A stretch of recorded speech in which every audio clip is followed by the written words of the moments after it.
Good afternoon, everyone.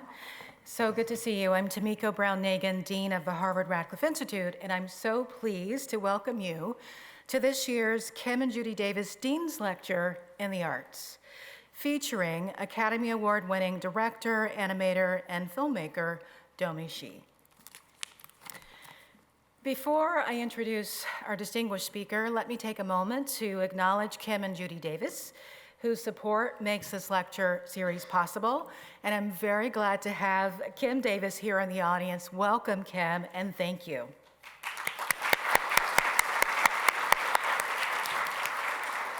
I'm grateful as well to members of the Radcliffe Institute Leadership Society and all our annual donors. Your generosity keeps Radcliffe programming free and open to the public, and we thank you. The transformative potential of the arts inspires creators, audiences, and scholars alike.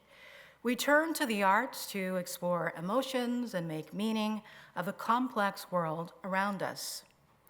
Through stories and ideas, we grapple with important questions, engage with perspectives different from our own, and hopefully cultivate deeper understanding and even a measure of empathy.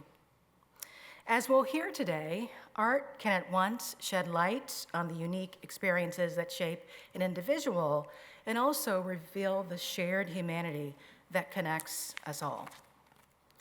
Domee Shi has harnessed this dual capacity of art to express the personal and the universal to powerful effect.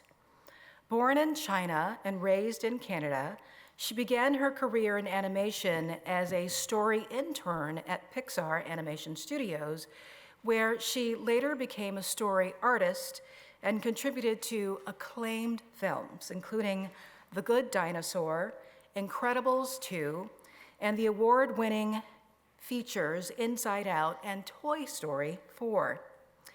Domee became the first woman to direct one of Pixar's legendary short films with 2018's Bao, which she also wrote. Bao went on to win the Academy Award for Best Animated Short Film.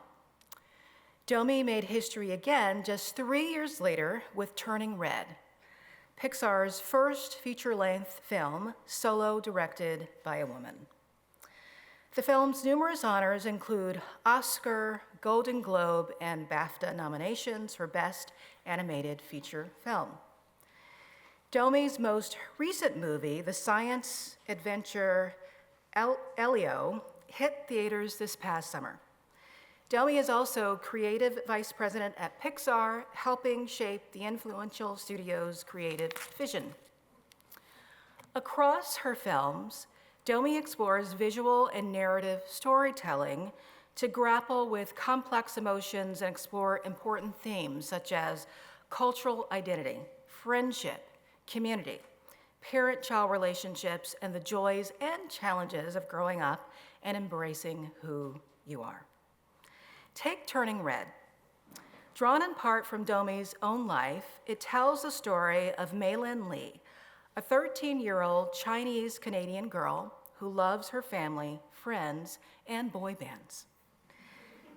Mei wakes one morning to discover that strong emotions, anger, excitement, embarrassment, transform her into a huge red panda.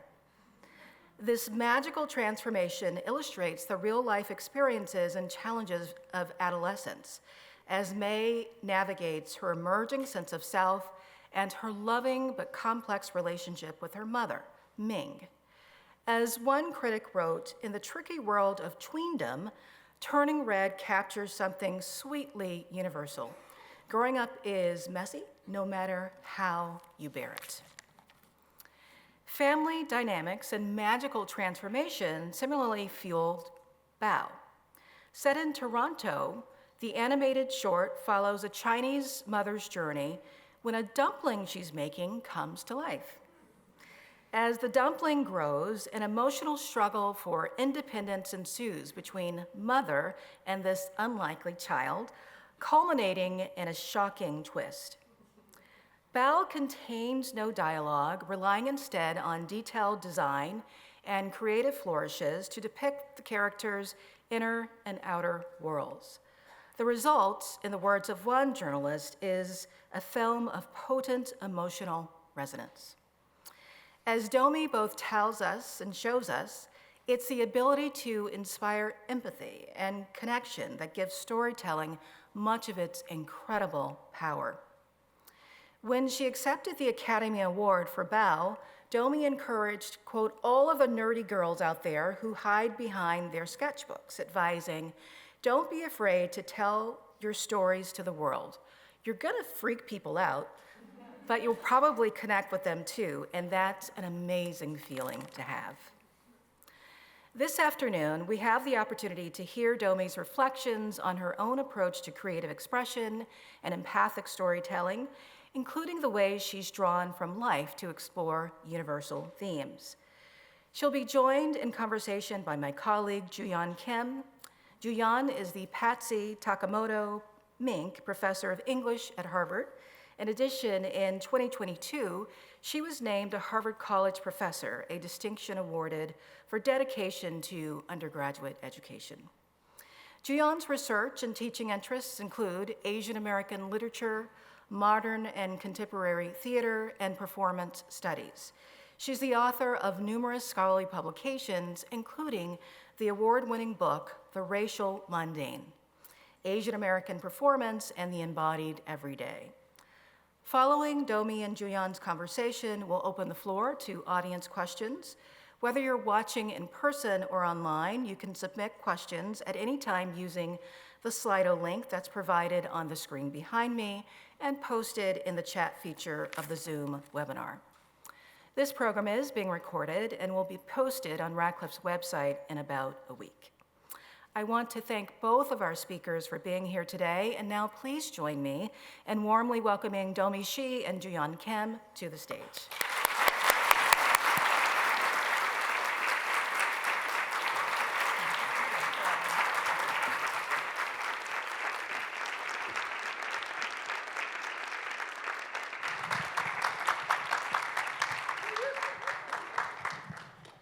Good afternoon, everyone.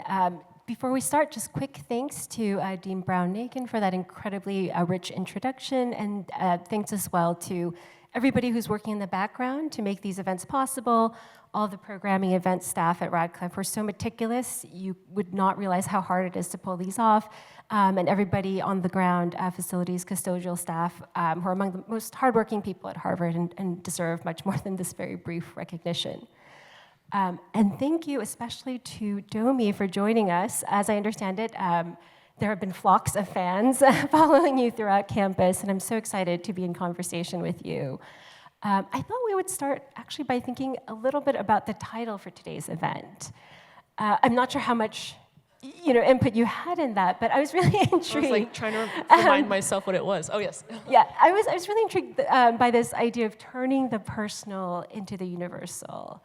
I'm thinking specifically, if you don't mind me sharing an anecdote, many years ago, I was in a playwriting class where the professor said, don't go look for the universal. It's in the specifics and the details, right? That's where you're going to find it.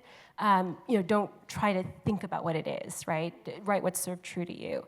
But then I'd go to an Asian American studies class where the professor said, well, watch out for the universal. Sometimes, as a concept, it can be used to exclude, right? For example, to say the story isn't universal enough. So I was really curious about your relationship to the dynamic between the personal and the universal, and what you and how you see the process of turning, right, one into the other. I think every filmmaker and artist and storyteller kind of has their own process. For me, I draw a lot of my ideas from the personal. Because those ideas are the most potent, those are the ideas that have the most emotional weight, because it is something I've experienced or felt in the past. So that's always a well that I love drawing from. But I think I start personal, and then as I'm drawing and fleshing out the idea, then the universal starts to kind of creep in because, due to the nature of my job and working at Disney Pixar, essentially, I do want my story to resonate with as many people as possible, and that is eventually finding the universal kind of themes within the personal details that I'm exploring. So, for example, for Bao, I was, that idea kind of just came from, at the time, I think I had been living in California for about 2 or 3 years, and I'm an only child, and I moved really far away from my parents, and my mom, every time I'd visit them for Christmas in Toronto, she'd always hold me in close and be like, "Oh, Domee, I wish I could put you back in my stomach so I knew where you were at all times." And I would remember feeling, oh, that's such a sweet and creepy emotion,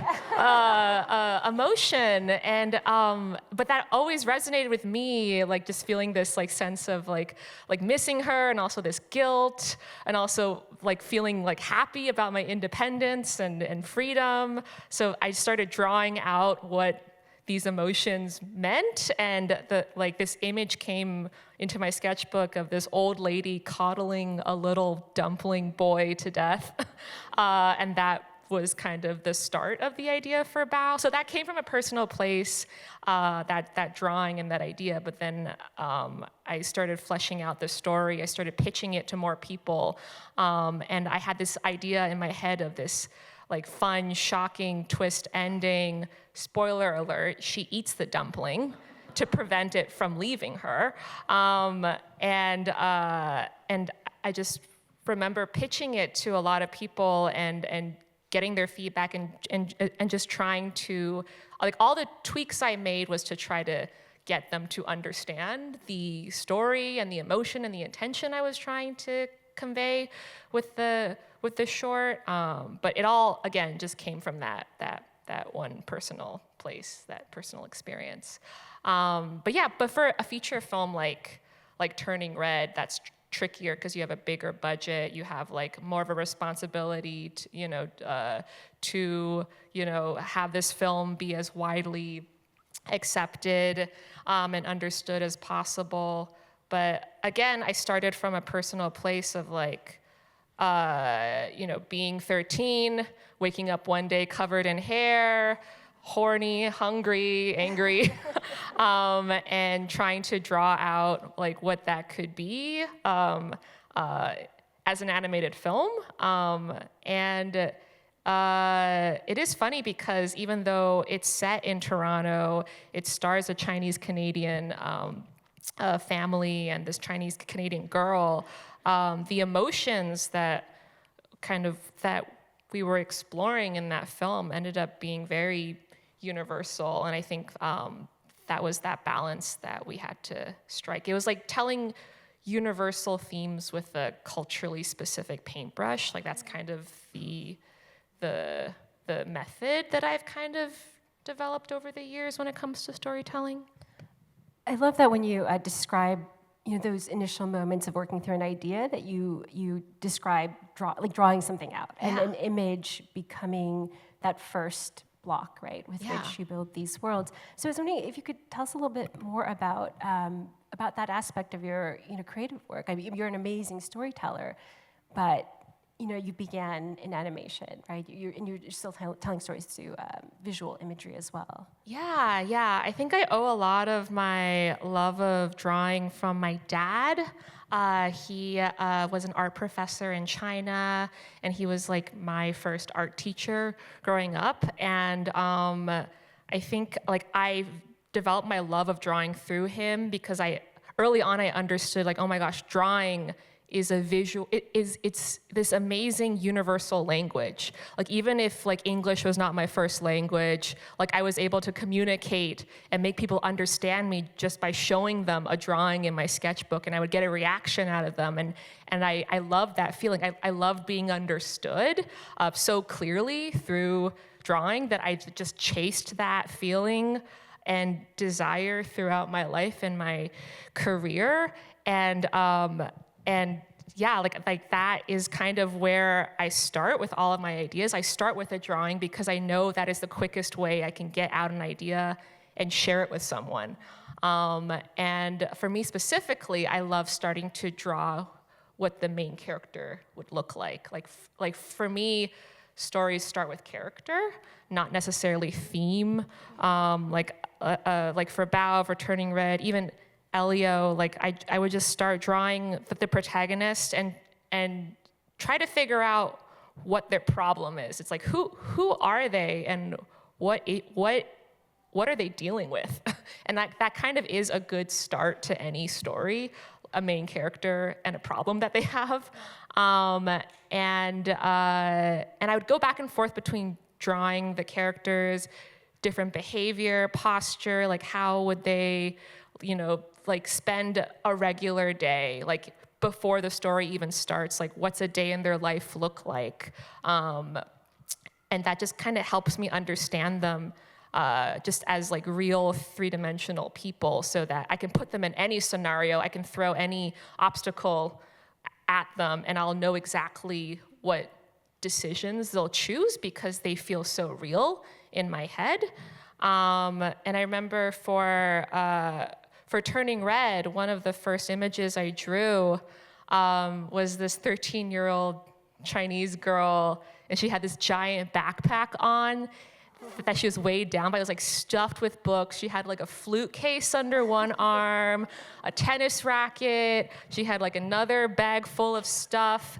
And this was an earlier idea for Turning Red, but I had this like giant, heavy jade pendant that she like wore around her neck that was like literally weighing her down. And that was initially where the red panda spirit kind of came from, was from that pendant. But like it was just this image of this girl that was grappling with the pressures of her family and society, and but like also trying to like put a brave face on, and that kind of was the beginning of the character for May. And then I drew another image that I thought was kind of funny, which is her praying to her ancestors for a bigger cup size, which also felt like May as well. Like she wants to be dutiful, but she also like wants to be a baddie as well. So like it was just that duality that started to emerge from my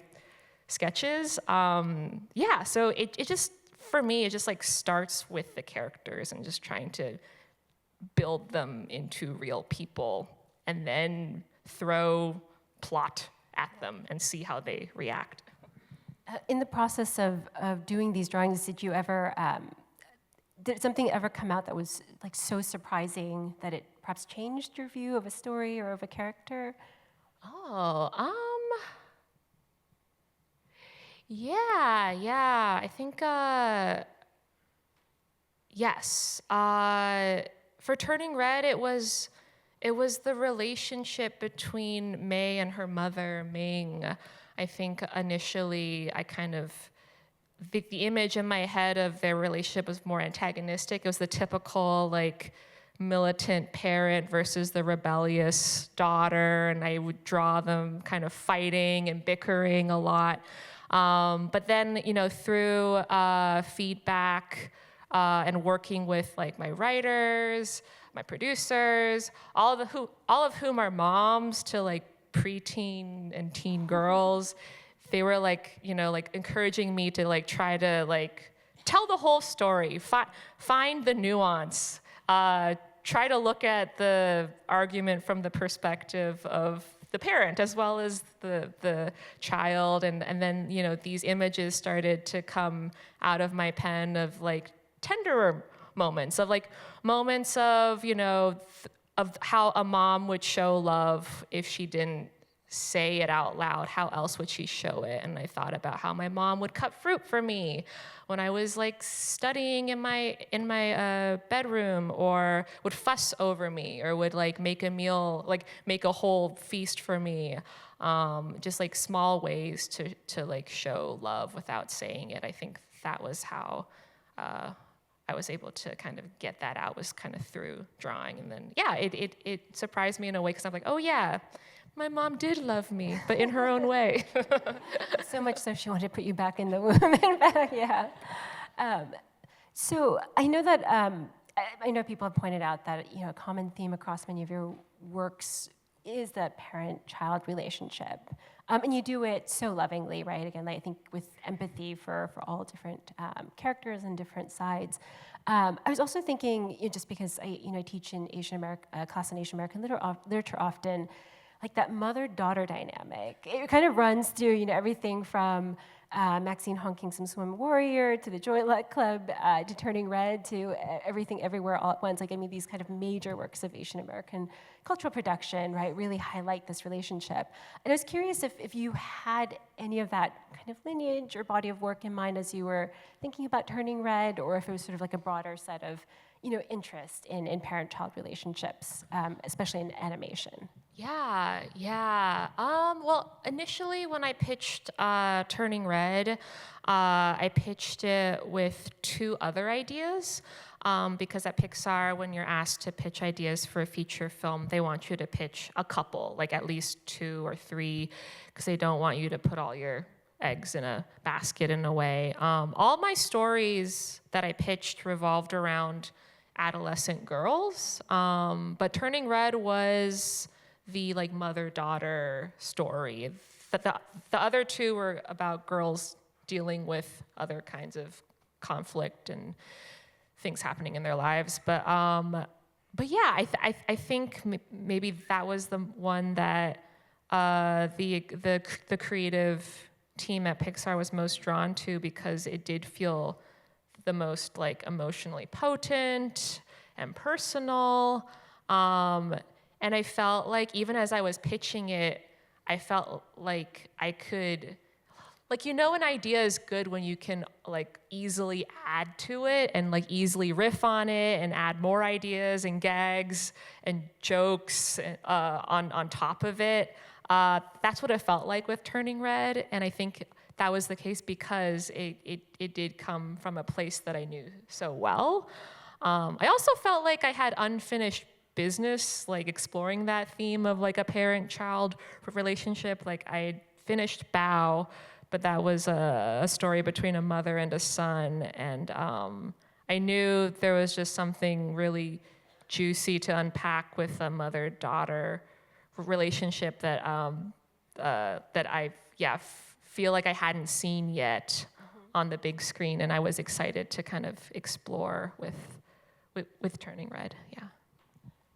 I know many people are probably very curious about this, but when you first started thinking about a career path and pursuing animation, what were some of in the back of your head, some inspiration, some things that were motivating you towards that? I mean, you clearly love drawing and had a very meaningful relationship to it, but were there particular works that you thought, I want to make the next X? Oh, yes. I mean, I grew up watching animation. I think the very first VHS that my parents bought when we first immigrated to Canada was Aladdin.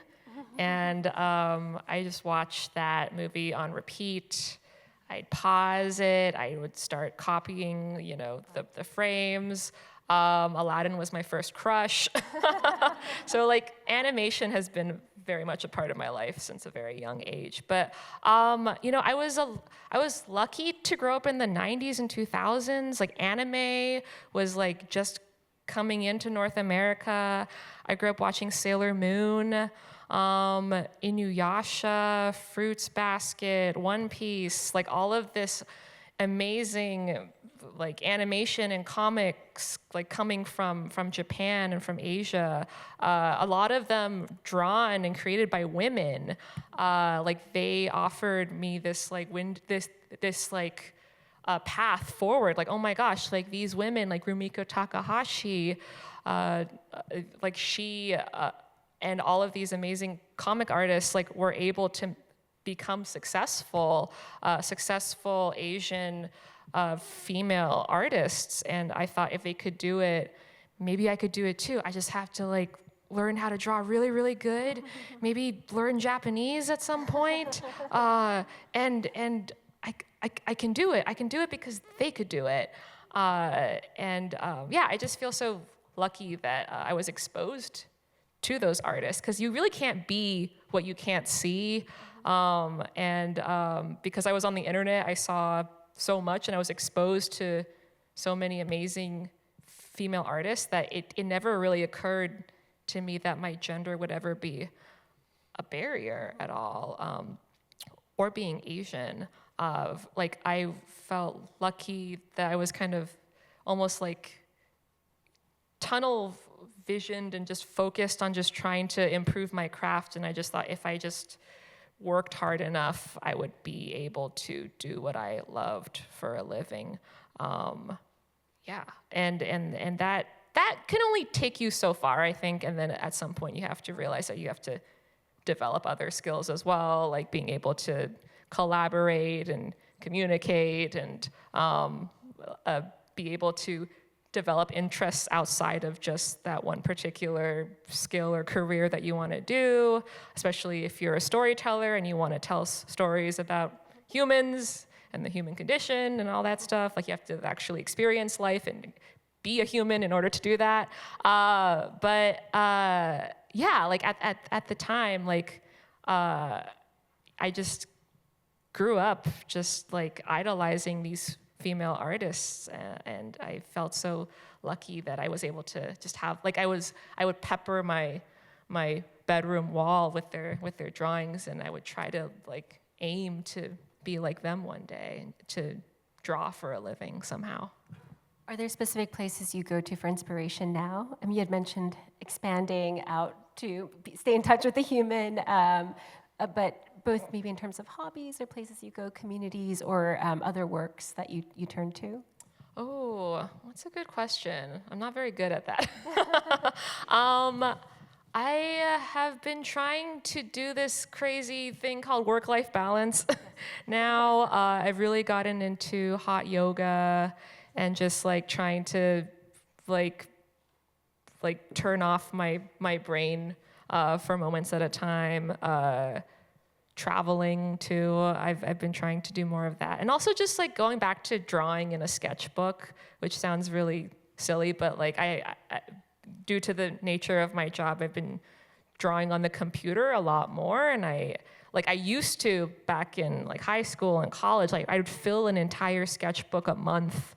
And my favorite thing to do would just be to like park myself in front of a TV, and then just like draw for hours and hours and hours. And I just want to get back to doing that more. Yeah. Well, it's really interesting that, again, that you're finding inspiration, right, in the actual hand drawing. Yeah. And while I don't think that AI needs to be in every single conversation these days, it is a bit inevitable. And I was thinking back, I certainly grew up with that first wave of Pixar movies, and it being so distinctive because everything, right, was computer generated, and at the same time, the storytelling was so unique and inventive.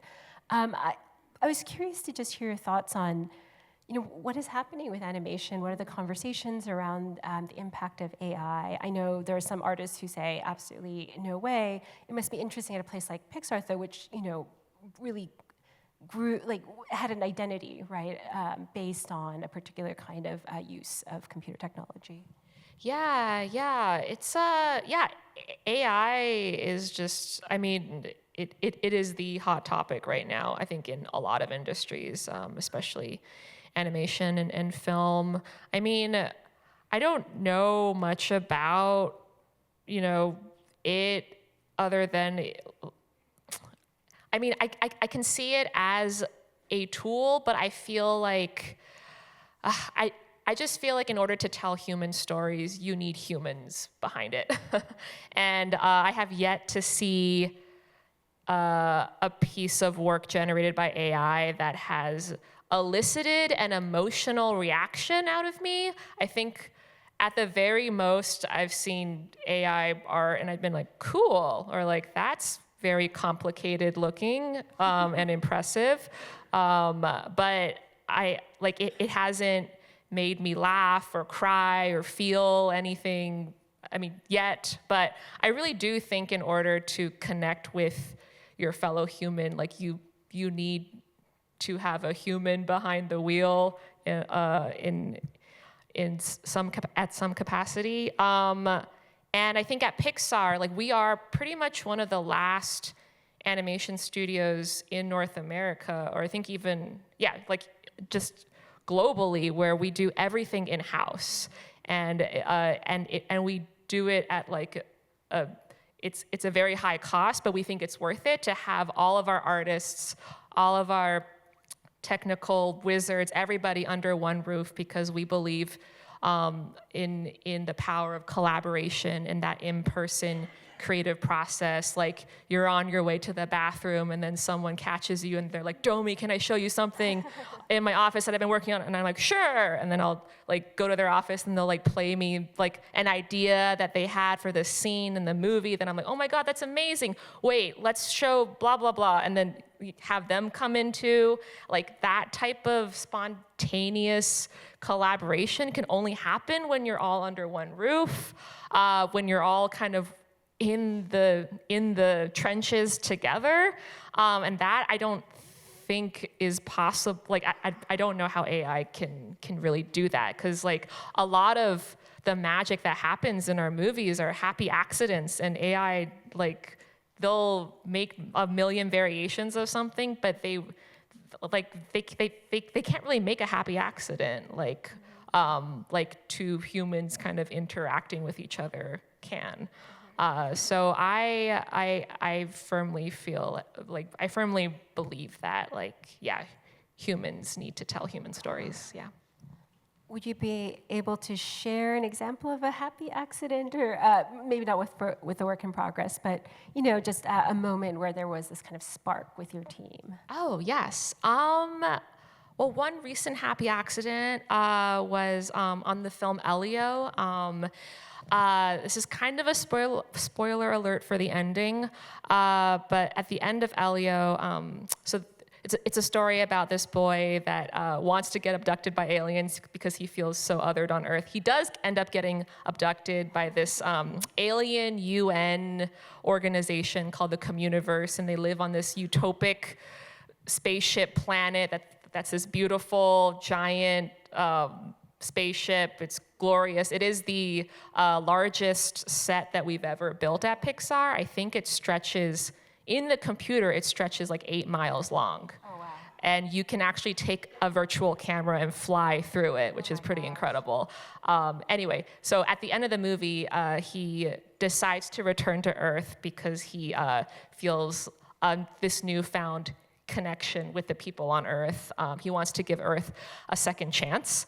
And he returns to Earth, but then the Communiverse drops him off. And so we bring this gigantic like spaceship to Earth, and it's this really beautiful scene where, you know, the tractor beam comes down, he floats back down with his aunt, and this giant, glorious alien spaceship is just like filling the entire frame. And that was all inspired by this rendering mistake that happened, that our production designer, Harley Jessup, actually pitched to us. Like he saw these rendering mistakes on the that had the Communiverse kind of in the background of all of these shots that were staged on Earth. And he thought that looked so cool. He showed it to me and Maddie, my co-director, and we were like, this is amazing. Like, and it kind of like sparked this idea in our head of like, what if we brought space back to Earth? Like, and that made sense for the theme of the story of like, oh, this boy that feels like an alien on Earth goes into space. And of course he'd come back and bring space to Earth in some way. He'd try to change the world in some way and like make his fellow humans feel this like collective sense of awe and hope about space and the universe. Like it all kind of fell into place, but it was all from this rendering error. That's amazing. Thank you for sharing that.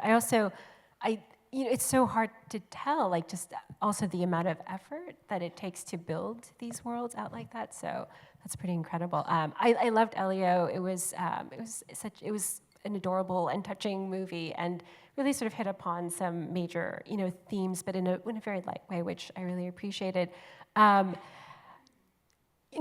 if I could also offer a spoiler, I hope everybody will see it.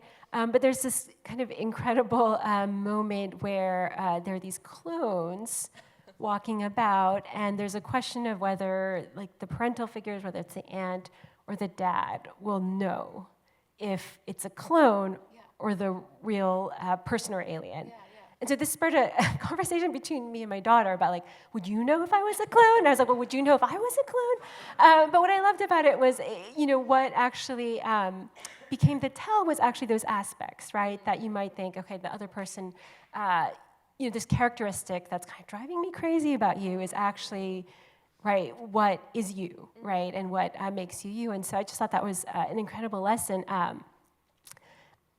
So I was just sort of thinking back on all of your works and where there is this kind of theme around, how we come to understand our identity as tied, right, to what we might think of as our biggest flaws or weaknesses. And I was just wondering if, you do find yourself returning to certain questions, certain ideas, if you've seen that shift over the years as well, if you feel like, okay, well, with this, I've kind of tackled this kind of lingering question that I've had about, like, our identity or about, how we find community, and now I can move on. You had mentioned that a little bit with the mother-daughter or the mother-child tale as well. Yeah, I think so. I think when you look at my work, you can see kind of a shift in the themes and the types of stories that I want to explore. I mean, that there are similarities, but I would say it usually is whatever kind of issues that I'm dealing with internally at the time. It like my work is a reflection of me in that moment, but it's interesting because animated films take a really long time to make. So I will start a project, and then 4 years later, when I finish the project, I might have already kind of worked through that particular emotion or idea, and I've already moved on, but I still need to work on this. It is interesting. For Bao, it's like dealing with the guilt of my parents being empty nesters, turning red. It was kind of like revisiting the most cringy and awkward kind of periods of my life and trying to, turn that into like a fun experience, trying to make puberty fun. And then with Elio, it's like going back even further and just remembering kind of like being that lonely, weird kid and yearning to find her people and her tribe of weirdos and just trying to explore that. Yeah, like with every film, I think there is like a slightly different kind of emotion or experience or memory, but you can probably find similarities in all of them in some way. And I feel like I don't think you're ever truly past, like, I don't know. I feel like, a lot of the reasons why there's a lot of stories about, characters learning to accept themselves or learning to love themselves is because I think that's something that we constantly have to battle with and deal with for a long period of our lives. And I think, especially for artists, there is a lot of self-criticism and self-loathing, but it's like a good and bad thing because it drives us into like making the arts, but also, it can drive us crazy too. I say like art is therapy, and you kind of just need therapy for the rest of your life, right? So you need art for the rest of your life too. Yeah, I love that. So we have a few more minutes before we turn it over to audience questions. And please, for those of you who are watching, you can use the QR code right there and use that website to send us questions. We'll try to get to a few of those. But I know that you can only talk about future projects in a limited way.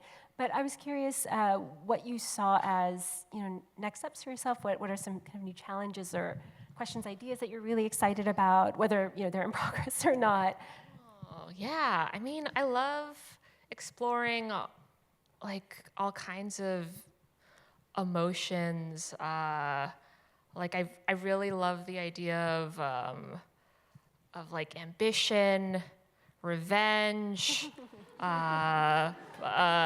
all want to see that one. I know. I'm like thinking like darker emotions. I think because I think those emotions drive us almost as much as the like lighter emotions too.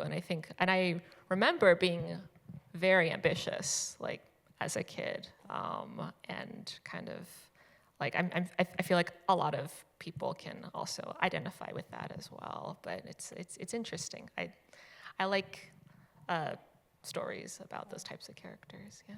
Have you ever had an idea that was a little bit like so wild to you that you thought I can't possibly pitch that, but that you might want to share with us just for fun? Oh, well, actually, Put you on the spot. Actually, Bao, I initially thought was too weird to pitch to Pixar. And when I initially did pitch it to the studio, I had changed the ending.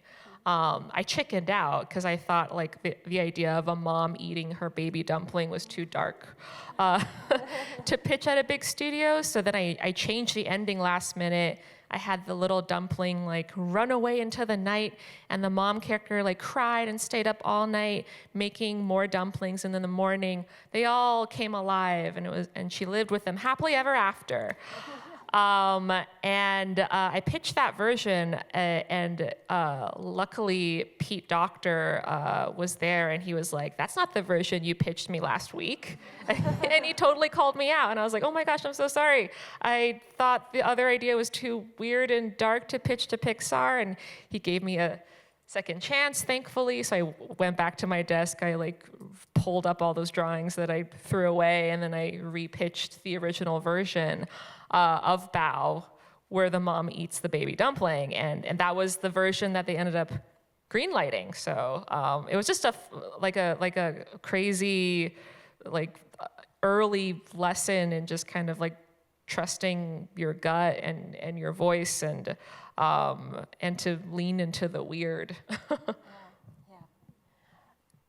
I imagine you, just as a last question before we turn to the audience questions, you talked earlier about being able to see yourself in this role, in this incredible role that you hold now, because you knew that there were already people, right, kind of doing that work. It didn't matter that you're a woman or an Asian. There are Asian women doing this kind of work. I imagine you must get a lot of people who are interested, in working at Pixar or filmmaking, animation, coming to you seeking advice, seeking some hints as to, how to get to where you are. And what do you share with people who come to you with that? Yeah, I would say try to find your voice as early as possible, and then learn how to use it as effectively as possible. And what I mean by that is if you're in animation and you're a story artist, just get of course, get really, really good at storyboarding. That is a technical skill that you just have to keep practicing, keep doing. Watch a lot of film, study, draw.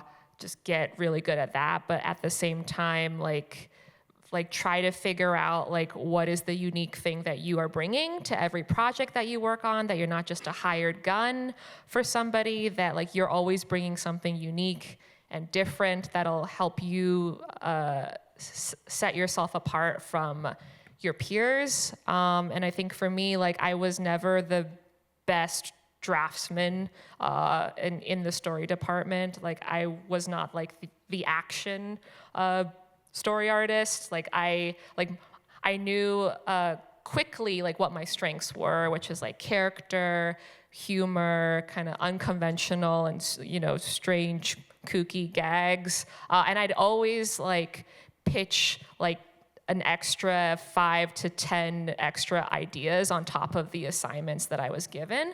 And that's kind of how I was able to like develop my voice and to become like known by other people as like, oh, like that's like she will give you more than what you ask for, and she'll always give you like something that you didn't expect. So that was kind of my strength and my voice that I kind of like leaned into.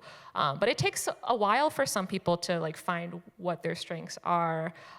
So it's just a matter of like just trying to find it quickly, like put yourself in situations that challenge you, so that you will know like what you like and what you don't like. And that's what I was constantly doing as well. Like I remember early on, one of the, feedback that I get constantly during the Pixar internship and the first maybe year that I worked at Pixar was I needed to work on my pitching skills and my public speaking skills. And that's part of the story artist job. Like you're drawing storyboards, but you also, like every single week, like you have to pitch them to a room full of people, and you have to do the voices. So I'm like doing the voice of joy and sadness, and I'm like pitching it to them like I'm reading a storybook, but it's all in real time, and you're doing the sound effects, and you have to like act it out. It's crazy. But I was not good at that because I spent my entire life, locked away in my room, like drawing at my desk. So in order to get better at that, I had to like, I forced myself to like be in situations where I had to speak publicly. Like I signed up to do talks at various schools and conferences.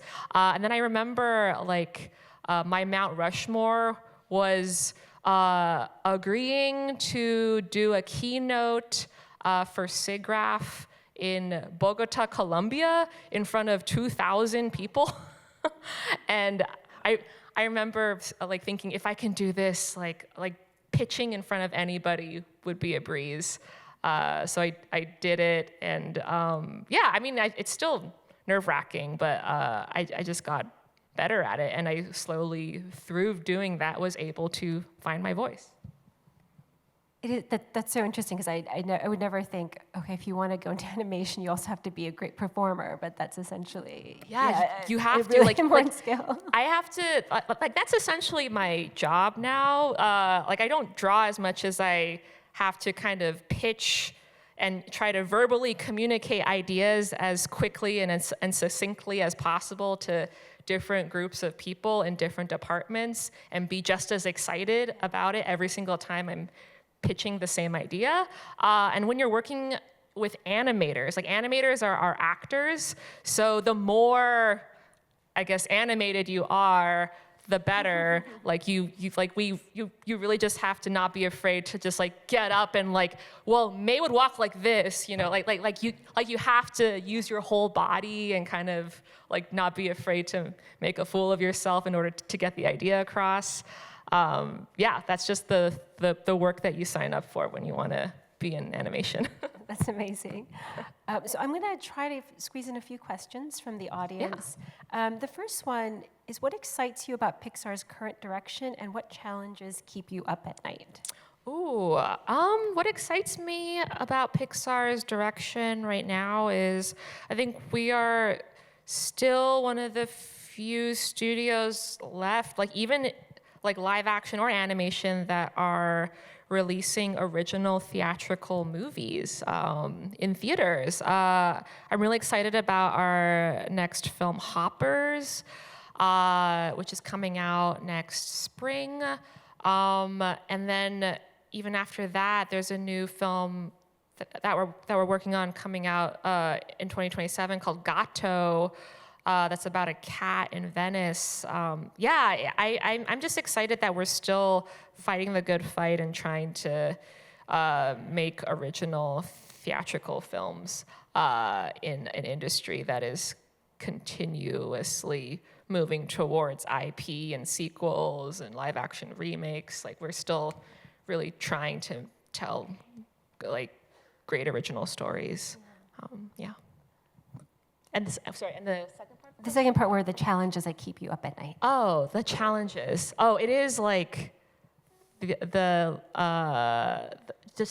just the fact that it's just hard to make movies and to like be able to do what we do with a changing kind of audience landscape and changing audience viewing habits, because I think there is still a hunger for original films, but I feel like viewing habits have definitely changed post-pandemic, and it's just still a challenge to get people into theaters and to take a chance on original theatrical films, unless there's been like a crazy ton of word of mouth or marketing.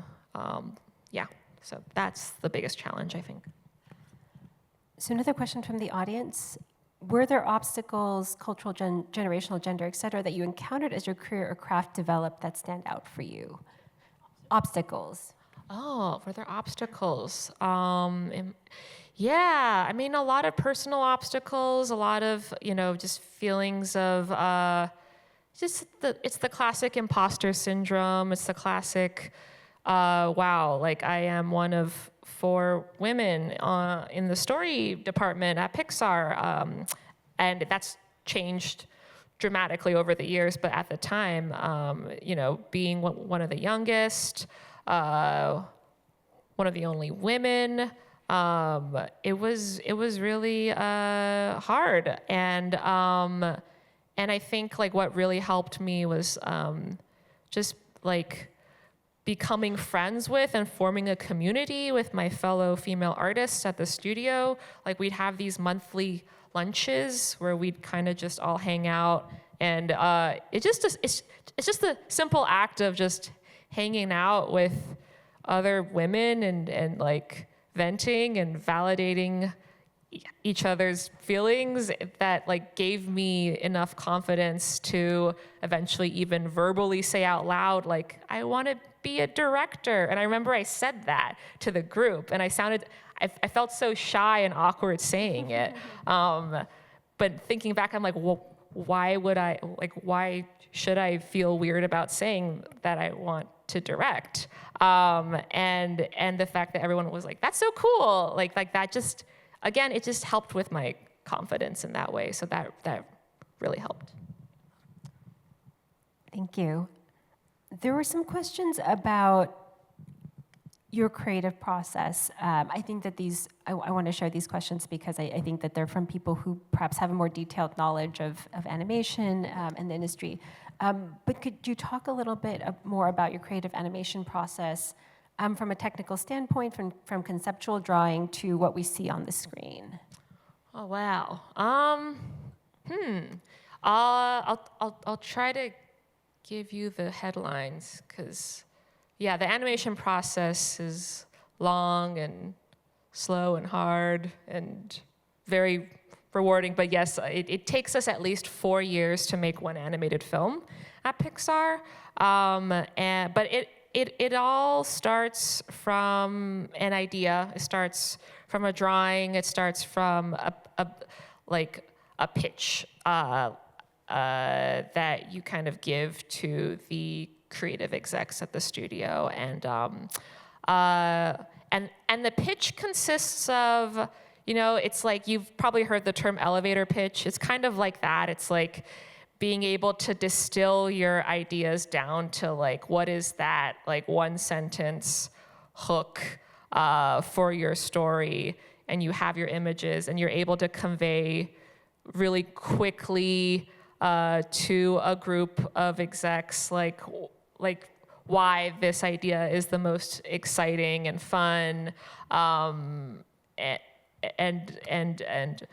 emotional idea. And once you're able to do that, from there, a writer is brought on, and then I worked really closely with Julia Cho, who is the co-writer for Turning Red, and we would work on something called an outline, which is like very much like a 10 to 20 page like outline of your story with kind of it gives the execs like a basic beginning, middle, and end of what your film could be. As you're working on the outline, you're also maybe working with artists, like story artists, and they're at the same time storyboarding conceptual, just like scenes that can give the execs an idea of what your film could play like. You're working with concept artists, painters who are doing these like inspirational paintings with color and lighting, and to like maybe help you visualize what your film could look like. And from there, if you're able to pass this milestone, you get approved to script, and that is when your writer writes a full 90 to 100 page movie script with all the dialogue and action and everything. And from there, once your script is approved, that's when your film actually gets going, and a story team is brought on of like 5 to 7 story artists who are tasked with basically storyboarding your entire script.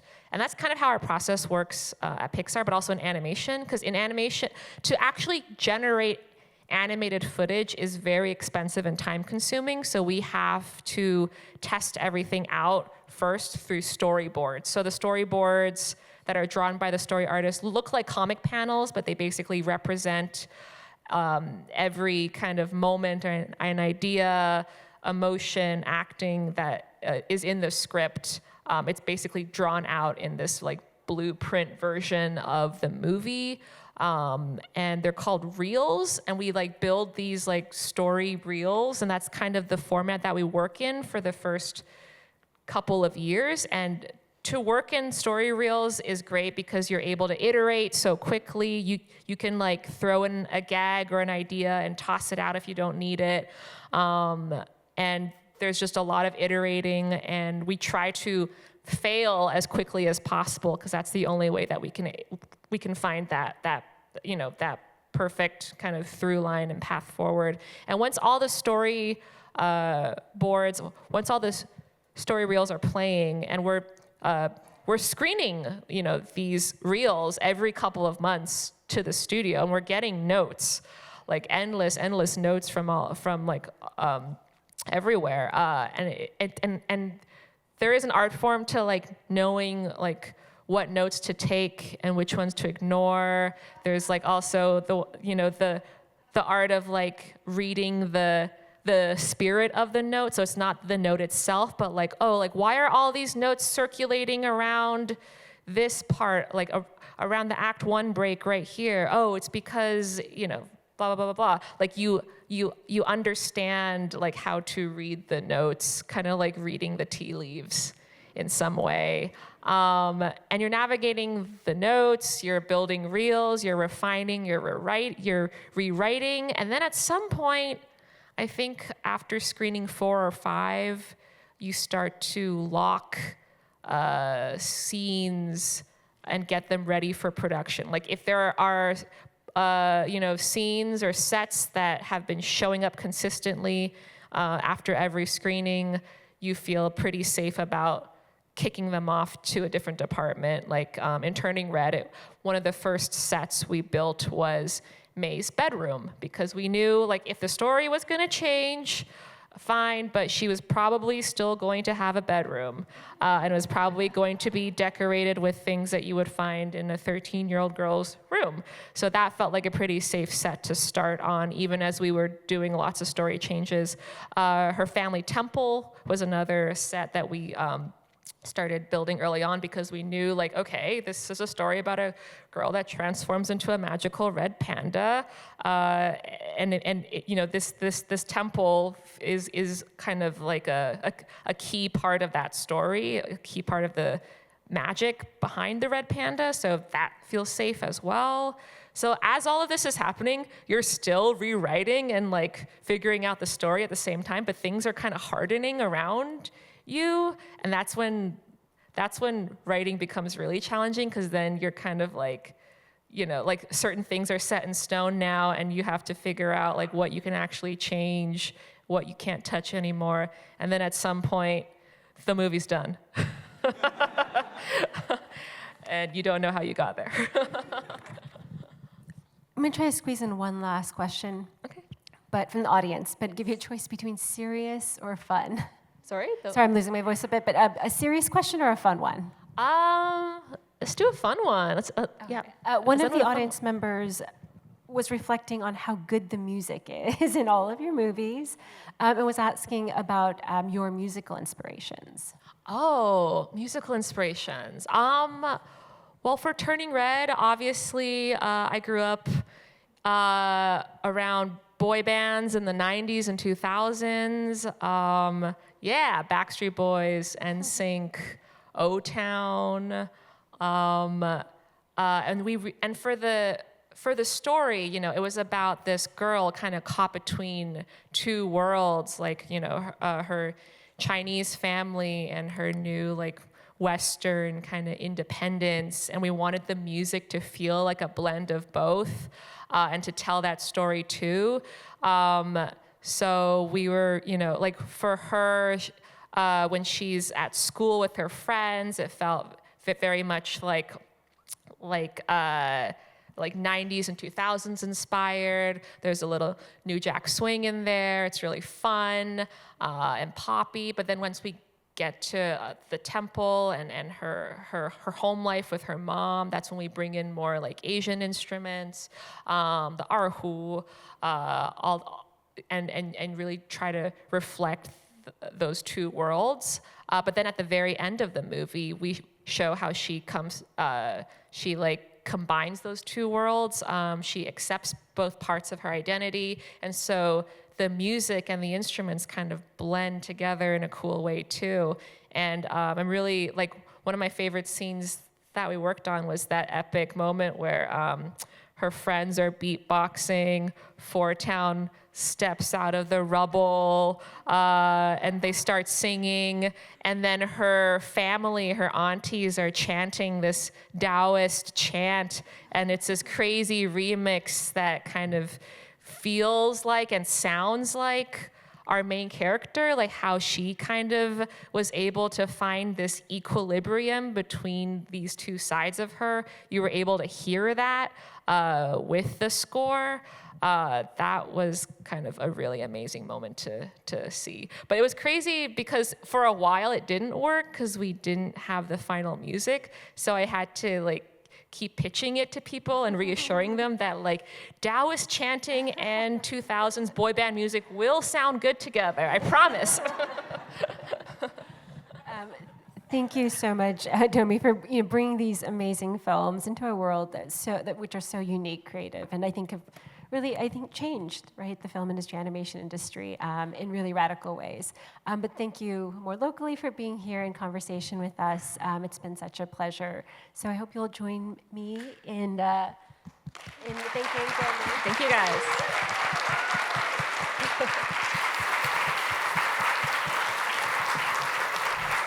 And I want to say thank you to Ju Yon and Domee Shi for that insightful discussion, and thanks to all of you for joining us and for your excellent questions. I hope you'll come back to Radcliffe really soon. Have a good evening.